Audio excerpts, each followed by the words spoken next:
La necessità di proteggere l'ambiente rende imprescindibili l'adozione e la comprensione delle pratiche di carbon neutrality.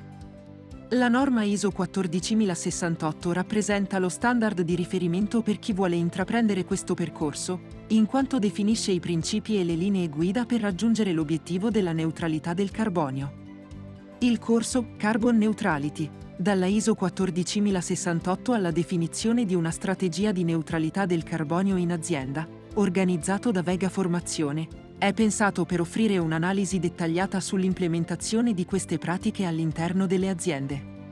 Il corso, della durata di 8 ore, è rivolto agli HSE Manager, agli Energy Manager e ai Sustainability Manager, e fornisce gli strumenti necessari per valutare correttamente l'impatto delle attività dal punto di vista delle emissioni, oltre ad aiutare nello sviluppo e nell'implementazione di strategie di neutralità del carbonio efficaci e sostenibili.